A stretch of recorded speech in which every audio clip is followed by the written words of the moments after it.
সেই বিএনপিকে আমরা চিনি না। 15 মাস আগে যারা অত্যাচারিত ছিল, মজলুম ছিল, বর্তমানে যারা চাঁদাবাজি, রাহাজানি, খুনের মাধ্যমে সেই বিএনপিকে আমরা চিনি না। দেশের প্রয়োজনে 15 মাস ধরে যিনি বিদেশ থেকে দেখে আসতে পারছেন না, তিনি নিজের নিরাপত্তা নিয়ে বেশি চিন্তিত, দেশের মানুষকে নিয়ে চিন্তিত না।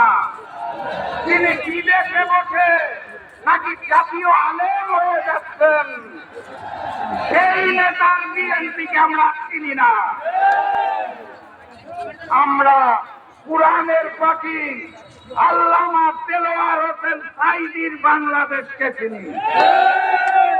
আমরা পীর সাহেব চরমনায়ের বাংলাদেশকে চিনি। আমরা আমার আলেমদেরকে চিনি। আমাদের আলেমরা বলে দিয়েছেন আগামী বাংলাদেশ হবে ইসলামের বাংলাদেশ। ডক্টর শফিকুর রহমান, পীর সাহেব চরমনাই, আল্লামা মামুনুল হক এক হয়েছেন। আপনি ইসলামী এবং দেশপ্রেমী দল এক হয়েছে।